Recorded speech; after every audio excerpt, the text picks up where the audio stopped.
कानून पता हो सबको ही और सबको ही अधिकार मिले, जो बैठा अंतिम पंक्ति में उसको भी पूरा न्याय मिले। जो हमारे आज के मेहमान हैं वैसे तो बॉडी बिल्डर रह चुके हैं, लेकिन समाज के हर व्यक्ति को कानून की जानकारी दिलाने और अपने अधिकारों के उपयोग के प्रति जागरूकता फैलाने के उद्देश्य को लेकर इन्होंने वकालत की दुनिया में कदम रखा। आइए बात करते हैं एडवोकेट शिवेंद्र पांडे जी से।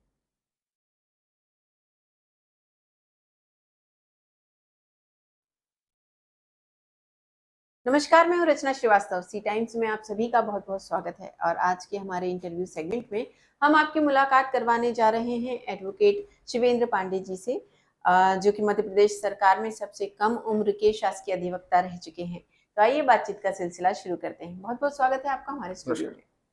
मेरा पहला सवाल आपसे ये है कि आप डॉक्टर्स फैमिली से बिलोंग करते हैं, तो ऐसे में इस तरफ कैसे आना हुआ? देखिए, बहुत कम उम्र से मैंने ये देखा कि मेरे दादा, मेरी दादी, मेरे पिताजी, मेरी बुआ जी। सभी डॉक्टर हैं। मेरे बड़े भाई साहब डॉक्टर अमरेंद्र पांडे, वो भी हमारा अस्पताल देखते हैं, वो भी डॉक्टर हैं। मेरी जी। छोटी बहन, वो भी डॉक्टर है। ओ। तो बड़ी कम उम्र में मैंने ये देखा कि एक डॉक्टर को भी वकील की आवश्यकता पड़ती है। एक डॉक्टर जिस प्रोफ़ेशन में है, जिस फ़ील्ड में है, जितने उनके नॉर्म्स रहते हैं, जितने कानून का पालन करना रहता है, तो उनको भी एक एक्टिव वकील की आवश्यकता पड़ती है। तो जब मैंने ये देखा कि मेरे पिताजी, मेरे दादाजी कई बार वकीलों के दफ्तर जाते हैं अपने छोटे-छोटे काम लेके, जिसका टाइम वकील के यहाँ जाने का पेशेंटों से निकालना पड़ता है। तो मुझे ऐसा एक रुचि आई इस चीज़ में। और दूसरा बहुत बड़ा कारण ये था कि मेरे ननिहाल से मेरे नाना जी और मेरे दोनों बड़े भाई अभी प्रैक्टिसिंग एडवोकेट्स हैं। हाई कोर्ट में एडवोकेट श्रेयस धर्माधिकारी, एडवोकेट अक्षय धर्माधिकारी। तो नाना जी को मैंने बचपन से देखा, तो नाना जी से मिल के, नाना जी को देखकर एक रुचि बन गई थी कि मैं भी लॉ की तरफ अपना रुख करूँ। ओके। जी। आजकल स्टूडेंट्स लॉ की तरफ काफ़ी अट्रैक्ट हो रहे हैं, जी। तो इसमें क्या स्कोप है इस फील्ड में करियर बनाने को लेकर? देखिए, मैं तो ये कहूँगा, जैसे एक व्यक्ति के लिए साँस लेना ज़रूरी हो गया है, वैसे हर परिवार में, हर एस्टेब्लिशमेंट में, कंपनी में, आपके सी टाइम्स जैसी संस्था में सब जगह आजकल वकील की आवश्यकता पड़ती है। एक वकील ना ही सिर्फ़ आपको सपोर्ट देता है, बल्कि आपको सही काम करने की सलाह देता है। आपको जो कानून है, उसकी जानकारी देता है, क्या बदलाव है कानून में, उसकी जानकारी देता है। तो मेरे हिसाब से आज की डेट में अगर सबसे क्रीम प्रोफ़ेशन किसी सही शब्दों में कहा जाए, तो एक लॉ प्रोफ़ेशन बन चुका है। 2 कारण हैं उसके, एक तो क्योंकि आपकी ज़रूरत हर जगह है, और दूसरा है बहुत ही रिवॉर्डिंग प्रोफ़ेशन है।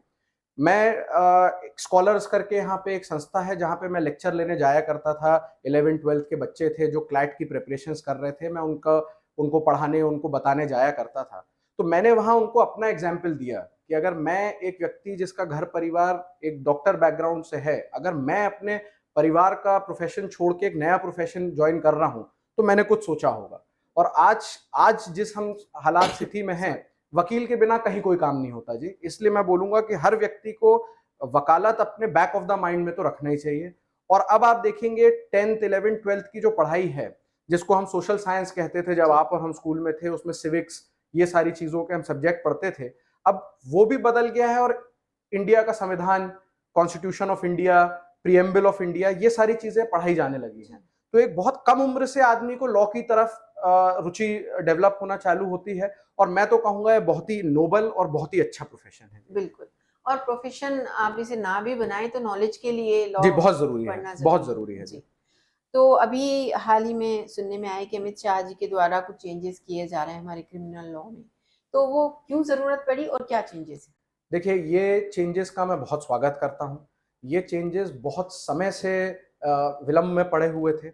हमारी जो तीनों क्रिमिनल लॉ को गवर्न करने वाले कानून हैं, Indian penal code, criminal procedure code और इंडियन एविडेंस एक्ट, ये तीनों ही कानून ब्रिटिश ज़माने से बनाए गए कानून हैं, जो हम आज भी अपने देश के बदलाव के बाद भी हम वो कानूनों को आज भी देख रहे थे, उन्हीं के हिसाब से चल रहे थे। जी। अब जो भारतीय न्याय संहिता आई है, उसमें जैसा माननीय होम मिनिस्टर महोदय ने पार्लियामेंट में बताया, जो चेंजेस इसमें, बदलाव इसमें आ रहे हैं, वो बहुत ही अच्छे और बहुत ही नीडेड, जिसको बोलते हैं, जिसकी आज ज़रूरत है आज के ज़माने में, वैसे बदलाव आए हैं। जी। तो सबसे अच्छी बात जो मुझे उसमें लगी कि एक क्रिमिनल ट्रायल का या एक केस का पूरा जो समय सीमा है, उसको पहली बार किसी कानून में डिफाइन कर दिया गया है, परिभाषित कर दिया गया है। इसमें यह है कि जिस दिन पुलिस ने चालान पेश किया, चालान जिसको हम चार्जशीट कहते हैं, चालान पेश करने के लिए आपके पास 90 दिन का समय है। जिस दिन चालान प्रस्तुत हो जाता है उसके 6 महीने में न्यायालय के पास समय है कि उस पूरे प्रकरण को सुनकर, पूरे प्रकरण को समझकर उस पर आदेश पारित करें। पहले जैसे आप भी जानते हैं, मैं भी जानता हूं, क्योंकि हमारे देश की पॉपुलेशन बहुत ज्यादा है, इसलिए ये चीज हो नहीं पाती थी। एक एक माननीय न्यायाधीश के समक्ष लाखों मुकदमे लगे हैं, तो वो नहीं एक व्यक्ति के बस में हो पाता था। बट अब जो ये समय सीमा बांधी गई है, इससे जिसको हम बोलते हैं स्पीडी ट्रायल, ये जरूर मिलेगा हमारे देश को। दूसरी जो एक बहुत अच्छी चीज की गई है इस नए कानून में, कि जीरो एफआईआर का एक कॉन्सेप्ट होता है। पहले आपको भी मालूम होगा, एफआईआर जिस जगह पर अपराध गठित हुआ है वहीं पर आप जाके एफआईआर कर सकते हैं। आप किसी और थाने में जाएं तो थाने वाले ही आपको बोल देते थे कि साहब आप उस थाने चले जाइए, ये हमारे क्षेत्र अधिकार में नहीं आता। लेकिन अब जीरो एफआईआर का जो कॉन्सेप्ट है, आप अगर किसी थाने में गए, उस थाने में आपकी एफआईआर लिखी जाएगी। एफआईआर लिखने के बाद ये पुलिस का काम होगा कि उसे संबंधित थाने में एफआईआर को फॉरवर्ड कर दिया जाए। यानी आसान हो गई, बहुत बहुत आसान हो गई। तीसरी चीज आप देखेंगे, अमूमन लोग एफआईआर की कॉपी प्राप्त करने के लिए दर बदर भटकते रहते हैं। मेरे दफ्तर कई लोग आते हैं सिर्फ इस काम के लिए कि साहब हमारे केस में हमें एफआईआर की कॉपी दिला दें। इस कानून से ये क्लियर कर दिया गया है कि एफआईआर की कॉपी डिजिटलाइज कर दी जाएगी। एफआईआर की कॉपी आपको 24 घंटे के अंदर साइट पे अपलोड करनी है। एफआईआर देखने का अधिकार सबको दिया जाएगा। इसके साथ जो बहुत आवश्यक और बहुत जरूरी चीज आई है, बहुत ही गंभीर अपराध है रेप का। रेप के अपराध में कई वर्षों से हमारे कानून में कोई चेंज नहीं हुआ। निर्भया जब हुआ तो जी मैं बहुत स्वागत करूंगा, निर्भया के समय बहुत शीघ्र और बहुत तीव्र बदलाव किया गया इस पूरे उसमें, पर सजा का प्रावधान में कभी बदलाव नहीं हुआ। अब सजा का प्रावधान है, 20 साल से डेथ पेनल्टी का प्रावधान सीधे सीधे दे दिया गया है। गैंग रेप में डेथ पेनल्टी का प्रावधान दे दिया गया है। बच्चों के साथ दुष्कर्म करने पे डेथ पेनल्टी का प्रावधान दे दिया गया है। तो ये दोनों में भी 20 वर्ष के बाद ही 20 नहीं, अब तो डेथ पेनल्टी आप बिल्कुल क्लियरली दे सकते हैं। अब rarest of the rare case की आपको आवश्यकता नहीं पड़ेगी। अब जज का मत है, उसे लगता है कि ये इतना गंभीर अपराध है कि मुझे इस व्यक्ति को डेथ पेनल्टी देनी है, तो उसे एक्सप्लेनेशन की आवश्यकता नहीं है, वो अपने मत से डेथ पेनल्टी दे सकता है। एक और जो मुझे बहुत अच्छी चीज अपनी नई न्याय व्यवस्था जो अभी लागू हुई नहीं है, हो जाएगी, जितना भी समय लगे वो तो पार्लियामेंट का डिसीजन है।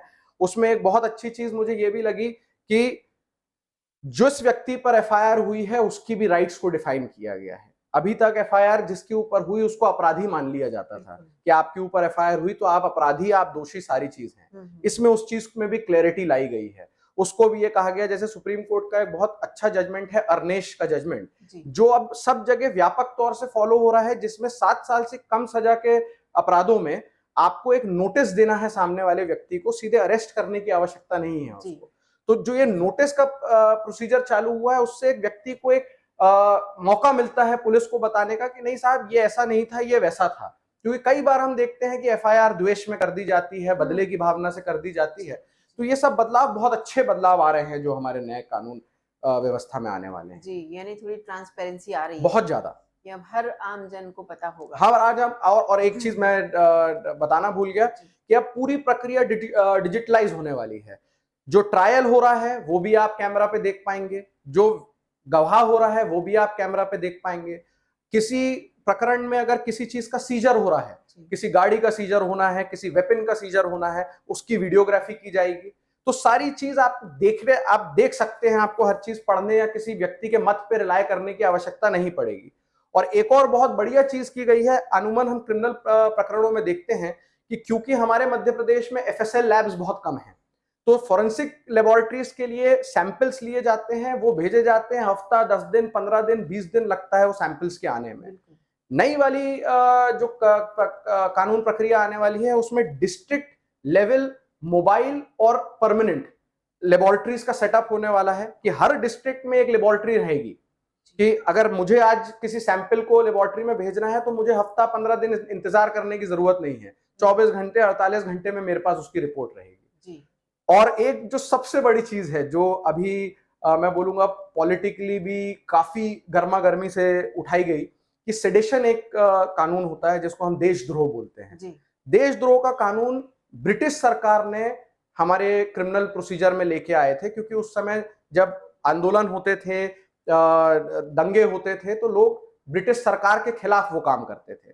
तो उनने सेडिशन, देशद्रोह का एक नियम बनाया कि अगर अपने आप को देशद्रोही साबित कर दिया, जिसमें हमारे कई बड़े फ्रीडम फाइटर्स, कई बड़े नेता सब उस सेडिशन के कानून से पीड़ित हुए किसी ना किसी समय, उसको शून्य कर दिया गया है। माननीय अमित शाह जी ने पार्लियामेंट में ये चीज कही है कि हमारा देश हमारा है, हम अपने देश में खुलकर बोल सकते हैं, हमें सरकार से या किसी व्यक्ति विशेष से डरने की आवश्यकता नहीं है। ये इसका मैं बहुत स्वागत करता हूं जी, जो सेडिशन कानून को अलग किया गया है। जी, तो लेकिन इससे हमें नुकसान भी तो है। देशद्रोह अगर किसी पे साबित नहीं हो नहीं नहीं जाता है नहीं, फिर उसके लिए नियम दूसरे बन गए हैं, उसके लिए नियम और कठोर बन गए हैं। ये आपने सवाल किया इसलिए मैं आपको बता दूं, आज तक हमारे किसी भी कानून में टेररिज्म को परिभाषित नहीं किया गया था, आतंकवाद की परिभाषा ही नहीं थी। नए कानून में टेररिज्म क्या है, कौन टेररिस्ट घोषित किया जा सकता है, इसको परिभाषित कर दिया गया है। तो ये बहुत बहुत व्यापक और बहुत वेलकम चेंज है जी। बिल्कुल बिल्कुल, बहुत ही वेलकम।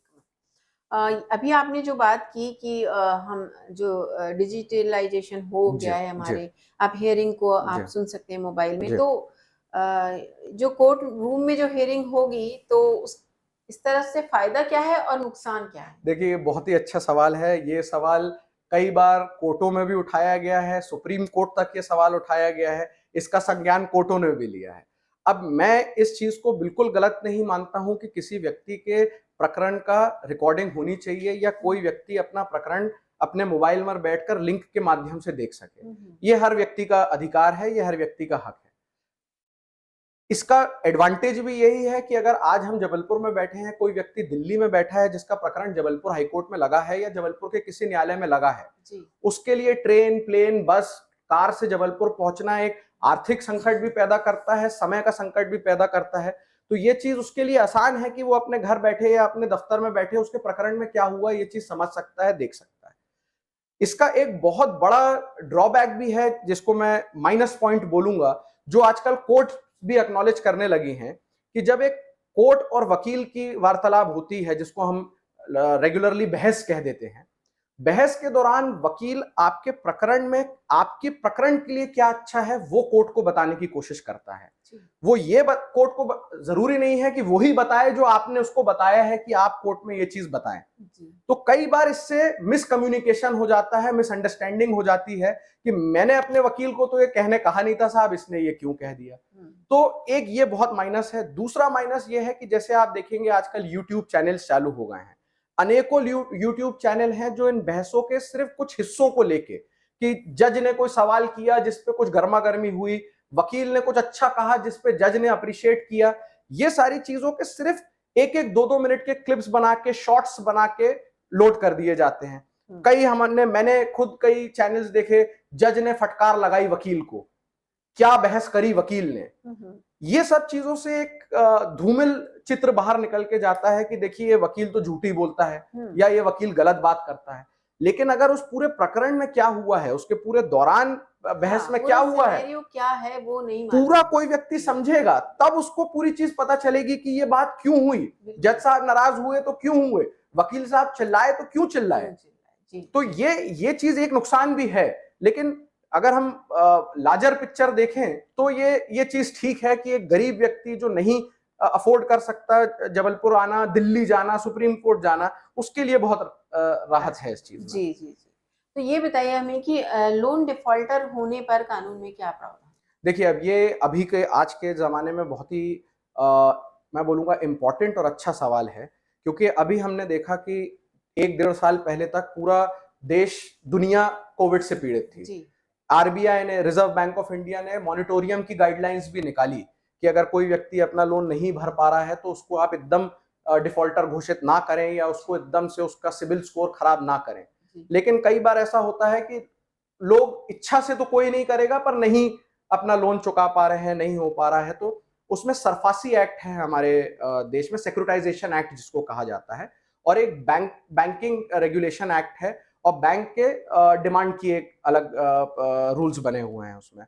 तो इसमें अगर किसी व्यक्ति को बैंक द्वारा नोटिस दिया जाता है कि साहब आपने अपने लोन में डिफॉल्ट कर दिया है, तो उसमें हमेशा एक समय सीमा का प्रावधान रहता है। धारा 13(2) सरफासी एक्ट की ये कहती है कि जब भी कोई बैंक आपको डिमांड भेजेगा तो आपको 60 दिन का समय दिया जाएगा कि आप आके उसको क्लियर कर लें, आप बैंक से रीजनिंग कर लें, आप बैंक को कारण बता दें। रीस्ट्रक्चरिंग के बहुत सारे प्रावधान होते हैं बैंक में कि हो सकता है बैंक को ये लगे कि हाँ ये व्यक्ति की मंशा ठीक है, ये दे सकता है, किसी कारणवश ना दे पाया हो तो बैंक रीस्ट्रक्चर भी करती है। तो ये देखते हुए सन 2000 तक हमारे देश में रिकवरी के कानून बहुत वीक थे। सन 2002 में पार्लियामेंट द्वारा सिक्योरिटाइजेशन एक्ट, जिसको हम सरफासी एक्ट बोलते हैं, उसका गठन किया गया और उसके तहत एक स्पेशलाइज्ड न्यायालय बनाया गया, एक विशेष न्यायालय बनाया गया जिसको हम ऋण वसूली प्राधिकरण कहते हैं, डीआरटी जिसको हम अंग्रेजी में कहते हैं, डेट रिकवरी ट्रिब्यूनल। ये न्यायालय सिर्फ इसलिए बनाया गया क्योंकि ये आप भी समझते हैं, मैं भी समझता हूं कि बैंक के पास पैसा बैंक का नहीं है, बैंक के पास पैसा पब्लिक का है। हमारा जमा किया हुआ पैसा है जिसको वो लोन पे देते हैं, उससे जो ब्याज पाते हैं उससे वो अपना बिजनेस चलाते हैं। तो ऐसा नहीं है कि अगर आपने लोन डिफॉल्ट कर दिया है तो कहीं कोई सुनवाई नहीं होगी, आपको डिफॉल्टर घोषित कर दिया जाएगा और आपको आपकी संपत्तियों की कुर्की कर दी जाएगी या आपका सब सामान बेच दिया जाएगा, ऐसा नहीं है। पूरा प्रोसेस दिया हुआ है सरफासी एक्ट में, प्रावधानों के तहत बैंक चलता है। बैंक के प्रावधानों, बैंक के प्रोसीजर में कोई गड़बड़ी है तो उसके लिए आप डीआरटी के समक्ष जा सकते हैं। डीआरटी में आपके पास बहुत सारी राइट्स होती हैं, वो आप प्रकरण लगाते हैं तो उन पे विचार होता है। उसके बाद भी मान लीजिए अगर न्यायालय इस मत पे आता है कि नहीं साहब आपको इसमें ऋण चुकाना पड़ेगा और आप असक्षम हैं वो ऋण चुकाने में या असक्षम हैं वो पैसा लौटाने में, तो हर बैंक बिल्कुल लोकल शब्द में कहूं तो गिरवी रखवाता है, कुछ ना कुछ घर गिरवी रखवाया जाता है, गाड़ी गिरवी रखवाई जाती है। तो फिर बैंक के पास अधिकार है कि जो गिरवी सिक्योरिटी है उनके पास, उस चीज को वो खुर्द-बुर्द कर अपना पैसा रिकवर कर सकते हैं। तो इसमें बैंक के लिए भी बहुत सख्त प्रावधान है। आपको डिफॉल्टर घोषित करने से पहले बैंक के पास उनके फेवर में भी बहुत सख्त प्रावधान है कि अगर आप अवॉइड कर रहे हैं, अगर आप बचने की कोशिश कर रहे हैं, तो बैंक के पास भी प्रावधान है आपसे अपना पैसा रिकवर करने के लिए। तो एक और मैं आपसे क्वेश्चन पूछना चाहूंगी कि जो बढ़ती हुई लोक अदालतों की जो लोकप्रियता है उस पर आप क्या कहना चाहेंगे? देखिए ये भी बहुत ही वेलकम्ड और बहुत ही अच्छा स्टेप है जो सरकार ने लिया है, जो लॉ डिपार्टमेंट ने लिया है, जो हमारे जजेस जिसको बहुत ज्यादा आज की डेट में अप्रिशिएट कर रहे हैं। लोक अदालत का मतलब यह है कि लोकल जन अदालत। लोक अदालत में प्रकरण प्रकरण के रूप में नहीं चलाया जाता। लोक अदालत में प्रकरण कैसे समाप्त किया जाए दोनों पक्षों को हित में ध्यान रखते हुए उस पे ज्यादा महत्वपूर्ण महत्व दिया जाता है। तो जैसे लोक अदालत मैं इसलिए बोलूंगा कि बहुत अच्छी चीज है। जैसे मैं प्रकरण से आपको एग्जाम्पल दूंगा कि किसी व्यक्ति का एक चेक बाउंस हुआ, वो व्यक्ति के चेक बाउंस में प्रकरण चलेगा चलेगा चलेगा तो कई वर्ष बीत जाएंगे, कई न्यायालय बदल जाएंगे। लेकिन अगर आप और मैं बैठ के ये डिसाइड कर सकते हैं कि हाँ साहब आपका इतने का चेक बाउंस हुआ, आज मैं इतना देने के लिए तैयार हूं, और आप दोनों उस चीज पे सहमत हैं, तो न्यायालय उस चीज पे मोहर लगाता है लोक अदालत में कि क्योंकि ये जल्दी खत्म होता है केस, इससे दोनों को रिलीफ जल्दी मिलती है, आपका पैसा जल्दी निकलता है। तो लोक अदालत बहुत अच्छी चीज है। दूसरी चीज लोक अदालतों में जैसे हमारे सिविल सर्वेंट्स रहते हैं, गवर्नमेंट सर्वेंट्स रहते हैं, इनके पेंशनों के प्रकरण, इनके ग्रेचुइटी के फंक्शन प्रकरण कई सालों लंबित रहते हैं कोर्टों में। इसमें अगर सरकार अपने मत से देखती है कि नहीं साहब इनको ये दिया जा सकता है, तो वो लोक अदालत में आके अपनी सहमति स्पष्ट करती है और उससे ये प्रकरण जल्दी खत्म होते हैं। तो लोक अदालत मेरे हिसाब से अगर कोई व्यक्ति फास्ट न्याय की तलाश में है या कोई फास्ट न्याय चाहता है, तो लोक अदालत से अच्छा आज की डेट में कोई आपके पास विकल्प नहीं है। बिल्कुल टाइम बचता है, बहुत टाइम बचता है, जो कि हमारी सबसे बड़ी समस्या है। और एक चीज और है लोक अदालत में कि अगर कोई प्रकरण लोक अदालत में समाप्त किया जाता है तो जो न्याय शुल्क आपने न्यायालय में भरा है, बड़े बड़े प्रकरणों में 1.5 2 लाख रुपए न्याय शुल्क होता है, वो आपको वापस दिया जाता है। अरे वाह, काफी अच्छी जानकारी दी आपने। आज लोग देखेंगे तो उन्हें काफी नॉलेज मिलेगा। तो अगला सवाल मेरा आपसे यह है कि अगर कोई व्यक्ति लापता हो जाता है तो उसे कब मृत मान लिया जाए? देखिए इंडियन एविडेंस एक्ट जो है, इंडियन एविडेंस एक्ट की धारा 108 में इस चीज का वर्णन दिया गया है कि अगर कोई व्यक्ति 7 साल तक लापता है। लापता से मेरा मतलब है कि उसके बारे में किसी को ही जानकारी नहीं है, ना सरकार उसके बारे में कुछ बता पा रही है, ना परिजन उसके बारे में बता पा रहे हैं, ना कहीं रिकॉर्ड में वो सामने आ रहा है। तो 7 साल के बाद उसको डीम्ड डेड घोषित कर लिया जाता है, मृत घोषित मान लिया जाता है उसको। ये प्रावधान लाने का जो ड्राफ्टर्स थे, जिन्होंने ये कानून बनाया, उनके दिमाग में मत ये था कि कोई व्यक्ति मान लीजिए 7 साल के लिए नहीं है किसी न्यायालय में, या 7 साल के लिए किसी सर्विस में नहीं है, तो क्या आप 7 साल तक उसके लिए वेट करेंगे, उसकी पेंशन जोड़ेंगे, उसकी सैलरी जोड़ेंगे? नहीं। आप जिस दिन वो मृत घोषित हो गया तो उसको आप समाप्त मान लेंगे।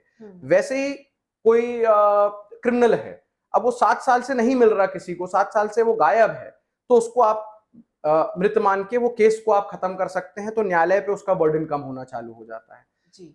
बहुत सारे केसों में हमने देखा है परिवार में विवाद चलते रहते हैं, प्रॉपर्टी को लेके विवाद चलते रहते हैं, शेयर्स को लेके विवाद चलते रहते हैं। इसमें मान लीजिए कोई व्यक्ति गायब है, जिसके अगेंस्ट में आपने प्रकरण लगाया है, जिसने आपके खिलाफ प्रकरण लगाया है, अब 7 साल से किसी ने देखा ही नहीं, किसी को मालूम ही नहीं है, तो वो प्रकरण का क्या होगा? तो जब वो व्यक्ति को आप डेड मान लेते हैं या व्यक्ति को मृत मान लेते हैं, तो ये सब प्रकरण भी समाप्त किए जा सकते हैं, ये सब प्रकरण से भी आप बच सकते हैं। जी, एक सवाल और मेरे मन में आया है कि अगर कोई व्यक्ति जिस पे लोन है या उधार लिया है किसी से, या जो भी उसके ऊपर है अगर कुछ कर्ज, तो अगर वो उसकी डेथ हो जाती है, तो क्या ये उसके बच्चों को देना होगा? बिल्कुल। देखिए, जो हमारा सिविल प्रोसीजर कोड है, सीपीसी जिसमें हम कहते हैं, उसमें लीगल रिप्रेजेंटेटिव्स, लीगल एयर्स जिसको हम कहते हैं, उनको संशोधित कर उनके ऊपर वो लायबिलिटी लगाने का प्रावधान दिया गया है। तो अगर आज की डेट में मैंने लोन लिया है और कल मेरा देहांत हो जाता है, तो मेरे जो भी वारसान रहेंगे, लीगल रिप्रेजेंटेटिव रहेंगे, बैंक उनसे वो पैसा रिकवर करने की पात्रता रखती है। जी, बिल्कुल रखती है। सिर्फ एक जगह पे प्रकरण खत्म हो जाता है, जब वो क्रिमिनल केस हो। अगर क्रिमिनल केस है, मैंने किसी व्यक्ति के साथ गलत किया है, मैंने खून किया है किसी का, और मेरा देहांत हो जाता है, तो वो केस फिर वहीं समाप्त किया जाता है, वो मेरे बच्चों पे नहीं चलेगा। बिल्कुल। ये बताइए कि 498A के बढ़ते केसेस को देखते हुए न्यायपालिका और वकीलों का क्या मत है? देखिए, 498 क्या है, मैं सबसे पहले ये बता दूं। 498A हमारी आईपीसी की एक धारा है, जिसमें यह कहा जाता है कि किसी भी महिला को अगर उसके पति या पति के रिश्तेदारों द्वारा प्रताड़ित किया जाता है, तो उसको सुरक्षित करने के लिए, उसको प्रोटेक्ट करने के लिए ये धारा बनाई गई थी। ये धारा बनाई गई थी 1908 में, जब हमारी आईपीसी लागू हुई थी। उस समय जो हमारा सामाजिक समीकरण था वो बहुत अलग था। उस समय लड़कियों को उतनी ना राइट्स होती थी, ना लड़कियां उतनी महिलाएं उतनी जागरूक होती थी कि उनको कानून और इस सब के बारे में पता रहे, इसलिए उनको सुरक्षित करने के लिए कानून बनाया गया था। लेकिन अब जो समय बढ़ा है, लोग समझदार हुए हैं, तो ये कानून अब दो धारी तलवार बन गया है। जी, एक तरफ तो आप महिला को बचाना चाहते हैं, पर उसी की दूसरी तरफ अगर आप देखेंगे तो महिला अपने पति और घर वालों को प्रताड़ित करने के लिए भी इस प्रकरण का काफी इस्तेमाल करती है।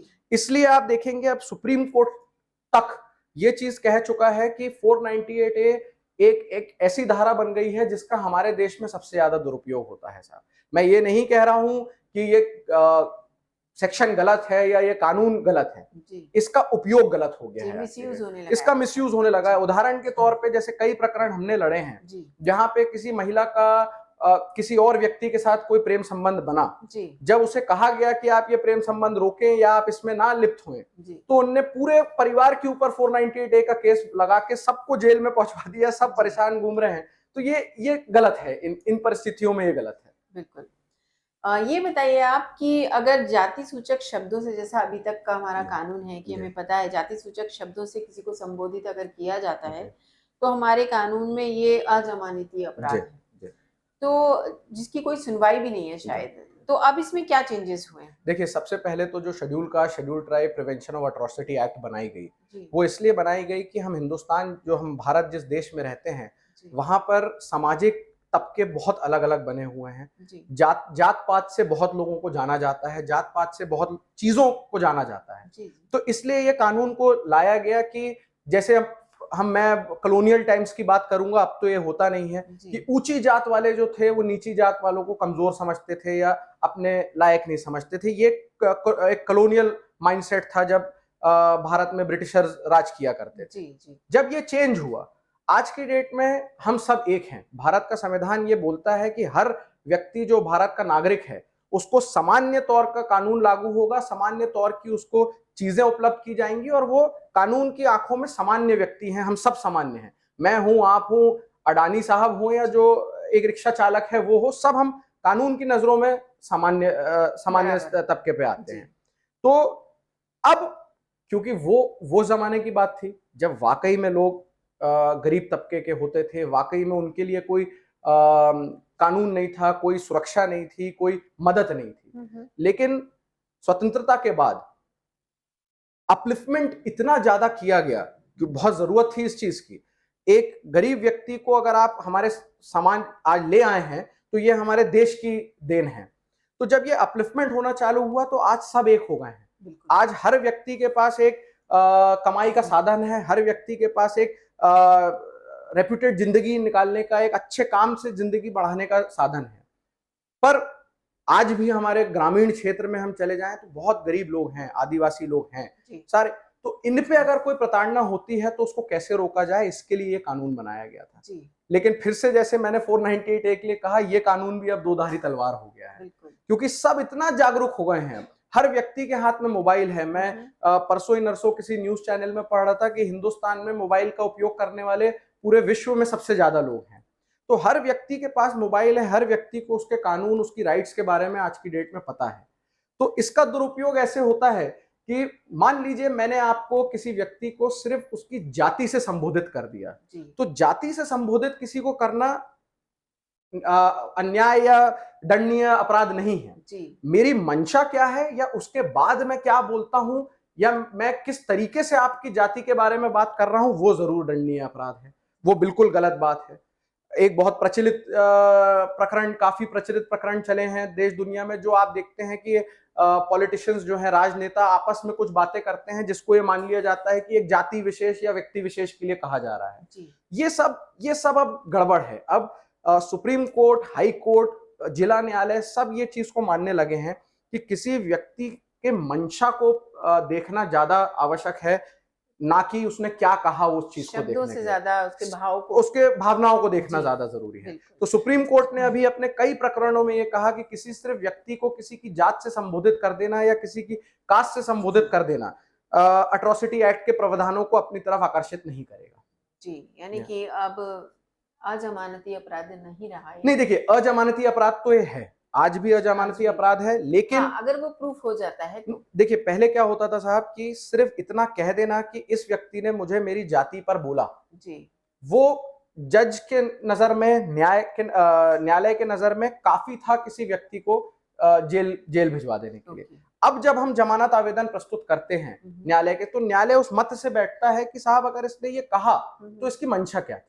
क्या ये उस व्यक्ति को नीचा दिखाना चाह रहा था, क्या ये उस व्यक्ति को गाली बकना चाह रहा था, क्या ये उस व्यक्ति के साथ दुर्व्यवहार करना चाह रहा था। अगर हाँ, तो आप जमानत के पात्र नहीं रहेंगे। ओके लेकिन अगर मैंने सिर्फ आपसे आपकी जात से कुछ बोला कि और भाई कैसे हो, और आप जाके मेरे ऊपर एफआईआर कर दो कि इसने मेरे को जात के ऊपर बोला, जी। तो अब न्यायालय भी समझने लगी है कि ये बात गलत है। बिल्कुल ये बताइए कि ऑर्गन डोनेशन को लेकर लॉ में क्या प्रावधान? देखिए, अब जैसे देश दुनिया सब जगह हम देख रहे हैं, हमारे सरकारों की भी काफी पॉलिसीज आई हैं, नेत्र दान करने के लिए, किडनी दान करने के लिए काफी सारी पॉलिसीज आई हैं। बिल्कुल लेकिन इसके पहले हम थोड़ा अतीत में जाएंगे तो आपको ये भी मालूम है कि ऑर्गन डोनेशन का बहुत बड़ा ब्लैक मार्केट है। बहुत बहुत जगह लोग पैसों के लिए अपने ऑर्गन्स दे देते हैं। बिल्कुल बहुत ऐसे रैकेट्स चलते थे पहले के जमाने में, जहां आपको लोभ दिया जाता था कि आपको इतना पैसा मिलेगा, आप अपनी एक किडनी किसी रईस आदमी को दे दें या किसी एक व्यक्ति को दे दें। जी तो अब इसका नियम बिल्कुल चेंज कर दिया गया है। अगर आप इलीगली ऑर्गन डोनेशन करते पकड़े गए तो उसमें सीधे जेल की सजा है, आप सीधे जेल जा सकते हैं उसके लिए। जी सही तरीके से अगर आपको ऑर्गन डोनेशन करना है तो उसके लिए पूरा प्रावधान बना हुआ है। सबसे पहले, जैसे मैं अपन मध्य प्रदेश में है इसलिए मैं मध्य प्रदेश की बात करूं, स्टेट मेडिकल काउंसिल है हमारे मध्य प्रदेश में, जो सरकारी संस्था स्थापित है। वहां पे आप अपना एक आवेदन देते हैं कि साहब मुझे ये तकलीफ है, ये बीमारी है, मुझे ऑर्गन डोनेशन की आवश्यकता है। अगर सरकार से आप वो ऑर्गन डोनेशन चाह रहे हैं तो देखिए उसके लिए लिस्ट लंबी रहती है, क्योंकि कितने लोग अपना ऑर्गन डोनेट करेंगे ये सरकार के हाथ में नहीं है। तो इसलिए उसमें प्रावधान है कि आप किसी अपने परिजन से किसी अपने दोस्त भाई किसी से आप ऑर्गन डोनेशन ले सकते हैं। लेकिन उसके लिए भी बहुत स्ट्रिक्ट प्रावधान बने हुए हैं कि स्टेट मेडिकल काउंसिल का ये काम है कि वो ये देखे कि अगर मैं कल अपने भाई को अपनी किडनी देना चाहता हूं या मैं अपने अपने भाई को अपना लिवर देना चाहता हूं, तो क्या इसमें कोई पैसे का लेन देन तो नहीं है? क्या ये मैं अपने खुद की इच्छा से कर रहा हूं, किसी डर दबाव से तो नहीं कर रहा हूं? और क्या ये ऑर्गन डोनेशन की आवश्यकता वाकई में है? तो ये सारी चीजों से आज ऑर्गन डोनेशन बहुत सेफ और बहुत अच्छा बन गया है लोगों के लिए। और यहाँ पे कोई भी छल कपट नहीं है, कोई बदमाशी नहीं है कि मैं मुझे कोई लोभ दे सकता है कि आप फलाना पैसा दे के, ढिमका पैसा दे के अपनी किडनी दे दें। अब ये अपराध है। जी, बिल्कुल। इसी तरह इसके बारे में बताइए कि टर्मिनेशन ऑफ प्रेगनेंसी के क्या प्रोसीजर हैं? जी, ये भी एक बहुत अच्छा सवाल है। आए दिन हम देखते रहते हैं कि रेप पीड़ित लोग रहते हैं जिनके रेप की वजह से उनको प्रेगनेंसी हो गई है। जी। बहुत सारी ऐसी कम उम्र की माएँ रहती हैं जिनने चाहा नहीं है पर वो प्रेग्नेंट हो गई हैं। जी। बहुत ऐसे आजकल चलन लिव इन रिलेशंस का हो गया है जहाँ पे लोग प्रेग्नेंट हो जाते हैं, जहाँ पे ये सारी चीज़ें हो जाती हैं। तो इल्लीगल टर्मिनेशन ऑफ प्रेगनेंसी भी एक डॉक्टर के लिए अपराध है। जी। अगर कोई डॉक्टर बिना कंसेंट के हस्बैंड, वाइफ, परिजनों के बिना कंसेंट के टर्मिनेशन करने की कोशिश करता है, तो ये उस पे भी अपराध है। तो medical termination of pregnancy act का गठन किया गया, जिस एक्ट में ये प्रावधान बनाए गए कि किसी महिला को अगर प्रेगनेंसी टर्मिनेट करनी है, तो वो किस प्रोसीजर को फॉलो करके, किस प्रणाली को फॉलो करके उसको टर्मिनेट कर सकती है। जी। इसके लिए भी जो हमारे हर जिले के सीएमएचओ महोदय रहते हैं, chief medical and health officer, उनके सामने आपको एक आवेदन देना होता है। वो आवेदन पे आपका इन्वेस्टिगेशन होता है, मेडिकल इन्वेस्टिगेशन होता है। और अगर डॉक्टर इस मत का है कि हाँ, ये महिला का अबॉर्शन किया जा सकता है, तो वो अबॉर्शन की परमिशन देता है। मान लीजिए कई ऐसी स्थितियां होती हैं जब 2 हफ्ते, 3 हफ्ते, 4 हफ्ते बीत जाते हैं और उसके बाद जैसे कहते हैं कि 20 हफ्ते के ऊपर प्रेगनेंसी टर्मिनेट मां के लिए हानिकारक हो सकता है। ऐसी स्थिति में फिर न्यायालय के पास हमें आना पड़ता है, न्यायालय के समक्ष हमें अनुमति का प्रकरण प्रस्तुत करना पड़ता है। न्यायालय अपना मत लगाती है, न्यायालय देखती है कि इसमें कितनी आवश्यकता है इस प्रेगनेंसी को टर्मिनेट करने की और क्या इस टर्मिनेशन ऑफ प्रेगनेंसी से मां को कोई खतरा तो नहीं है। ये सारी चीजों को देखते हुए medical termination of pregnancy act के तहत फिर आप टर्मिनेशन ऑफ प्रेगनेंसी के लिए जा सकते हैं। जी, अब एक पर्सनल सा सवाल जी। आपसे कि आप एडवोकेट हैं, जी। इसके अलावा आप बॉडी बिल्डर भी रहे हैं। जी। तो ये दोनों बिल्कुल अलग फील्ड हैं, तो कैसे इंटरेस्ट आया आपको? देखिए जब मैं छोटा था, मतलब मैं अपनी फर्स्ट सेकंड क्लास में था, तब से मेरे ग्रैंडफादर जो थे डॉक्टर एस सी पांडे साहब, वो भी काफ़ी रुचि रखते थे स्पोर्ट्स में। इंडिया के लिए हॉकी कैंप्स अटेंड किए हुए हैं, नेशनल हॉकी खिलाड़ी रह चुके हैं। मेरे जो फादर थे डॉक्टर अनूप पांडे, वो इंडिया के लिए बास्केटबॉल खेलते थे, इंडिया को उन्होंने बास्केटबॉल में रिप्रेजेंट किया। मेरी माताजी टेबल टेनिस खेलती थी, वो state level table tennis player थी। तो ये सारी चीजों को देखते हुए हम लोग को बहुत छोटी उम्र से किसी एक स्पोर्ट्स की तरफ रुचि रखने के लिए प्रोत्साहित भी बहुत किया गया और दूसरे शब्दों में कहूंगा तो डांटा भी बहुत गया कि आपको ये करना है। इससे दो चीज हुई थी मेरे जीवन में। एक तो जो डिसिप्लिन आ जाता है आपके जीवन में, एक ठहराव आ जाता है आपके जीवन में, तो ये किसी भी स्पोर्ट्स से आप ले सकते हैं। ये जो डिसिप्लिन है ये हर चीज के लिए। आज अगर मैं कह सकता हूं मैं खुद को अच्छा वकील मानता हूं, अगर मैं अच्छा वकील हूं तो कहीं ना कहीं जो मैंने डिसिप्लिन इतने साल अपनी बॉडी बिल्डिंग के माध्यम से अपने रोजमर्रा की जिंदगी में लाया है, उसकी वजह से ये बहुत सारी चीजें होती हैं। मेरी रुचि बॉडी बिल्डिंग में आने का मैं बिल्कुल स्पर्श मजाकिया ढंग में बताऊं तो मैंने बहुत कम उम्र में आर्नल्ड श्वार्ज़नेगर और सिल्वेस्टर स्टेलोन की तस्वीरें और उनकी पिक्चरें देखी थी, क्योंकि मेरे पिताजी रुचि रखते थे पिक्चर देखने में। तब से मुझे लगा था कि अगर मैं कभी ऐसा बन पाया तो मुझे बहुत अच्छा लगेगा। उसको देखते हुए फिर मैंने बॉडी बिल्डिंग में अपना चालू किया बॉडी बिल्डिंग करना। 2009 तक मैंने बॉडी बिल्डिंग कॉम्पिटिशन्स में भी पार्ट लिया, लेकिन फिर वकालत के साथ वो करना थोड़ा मुश्किल हुआ। जी, जी। यानी कि आपकी पूरी फैमिली मल्टी टैलेंटेड रही है। वकालत और बॉडी बिल्डिंग के अलावा और क्या शौक है? देखिए वकालत और बॉडी बिल्डिंग के अलावा मैं जबलपुर के उन चुनिंदा कुछ लोगों में हूँ जिन्होंने जबलपुर से लेह लद्दाख की पूरी जर्नी अपनी वाइफ के साथ अपनी रॉयल एनफील्ड मोटरसाइकिल पे करी। 2014 में मैं लेह लद्दाख गया, 2016 में मैं फिर से लेह लद्दाख गया, 2019 में मैं स्पीति वैली पूरी करके आया और जबलपुर से मैं चलाता हूँ अपनी मोटरसाइकिल, जहाँ तक जाता हूँ फिर वापस लौट के आता हूँ। तो मेरे को, मैं ये कहूँगा कि मोटरसाइकिलों का बहुत बचपन से शौक था और मुझे मोटरसाइकिल चलाना भी बहुत पसंद है और मुझे घूमना भी बहुत पसंद है। तो जब मैं अपनी मोटरसाइकिल पे घूम सकता हूँ तो इससे अच्छा मेरे लिए कुछ नहीं होता जी। ये बताइए चलते-चलते हमारे दर्शकों को कि लॉ में जो एक अधिकारों को लेकर क्या प्रावधान है कि आमजन इतनी अवेयर हो सके कि उनके अधिकार क्या हैं? देखिए, अब सबसे बड़ी चीज़ तो हर व्यक्ति के अधिकार की ये है, हम सबके हाथ में है आज की जी, डेट में। तो मोबाइल के ज़माने में ऐसा कोई व्यक्ति नहीं है, मैं नहीं समझता, जिसके हाथ में न्याय नहीं है, जिसके हाथ में कानून नहीं है। आपके फ़ोन पे आपकी सारी राइट्स आपके पास हैं। इसके अलावा, जैसा हमने कुछ देर पहले कहा, अब हमारे कोर्सों में काफ़ी सारा न्याय पढ़ाने लगे हैं, काफ़ी सारा लॉ की जानकारी हमारे बच्चों को दी जाने लगी है, कोर्सों में आने लगी है। इसके साथ ही साथ एक बहुत अच्छा माध्यम है जो सेमिनार्स लगते हैं। बड़े-बड़े जूरीज, बड़े-बड़े जज, बड़े-बड़े स्टार वॉर्ड्स जो हमारे लीगल प्रोफेशन में है। जैसे अभी कुछ दिन पहले आपको जानकारी होगी कि जस्टिस आर के तनखा मेमोरियल के नाम से हम लोगों ने यहाँ पे एक सेमिनार कराया था, जिसमें कपिल सिब्बल महोदय और विवेक तनखा साहब जी, दोनों ने अपने जी, व्यक्तित्व दिए थे। जी, तो ये सारी चीज़ें जब होती हैं, इनको सुनने से ही हमें बहुत सारी चीज़ों के बारे में जानकारी लगती है। जी। दूसरा, जबलपुर शहर में हम लोग रोटरी इंटरनेशनल से भी जुड़े हुए हैं, रोटरी क्लब, हुँ, हमारा रोटरी क्लब ऑफ प्रीमियर से जुड़े हुए हैं, जहाँ का अभी मैं अध्यक्ष भी हूँ। तो हम लोगों ने जबलपुर में पहली बार बहुत ही व्यापक और बहुत ही विशाल ढंग से मेगा लीगल एड कैंप किया। फ्री न्याय कंसल्टेशन का, लोगों को जागरूक करने का। हुँ, और 9 जुलाई का दिन था, जिस दिन जस्टिस जेके माहेश्वरी, माननीय सुप्रीम कोर्ट के न्यायाधिपति, justice D M Dharmadhikari, retired supreme court न्यायाधिपति, तनखा साहब खुद, हमारे राज्यसभा सांसद, इन लोग सब ने उस प्रोग्राम में शिरकत की।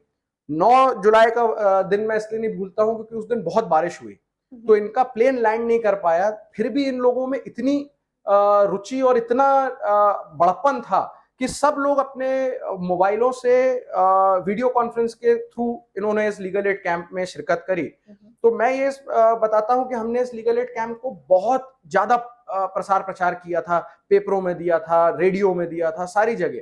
तो बहुत लोग आए और बहुत लोग समझ पाए कि हमारे रेगुलर, जैसे कितने हमारे पास केस आए, आप विश्वास नहीं मानेंगे कि वृद्ध गवर्नमेंट सर्वेंट हैं जिनकी पेंशन किसी कारण से सदियों से रुकी हुई है, हुँ, सदियां मतलब ज्यादा है, बट हुँ, सालों से रुकी हुई है। जी, जी, उन लोगों को आके हमने बताया कैसे करना है, क्या नहीं करना। आए दिन हमारे पास कोई ना कोई मिठाई लेके आता रहता है कि साहब हमने आपका लीगल एड कैंप अटेंड किया था, जहां से हमें जानकारी लगी।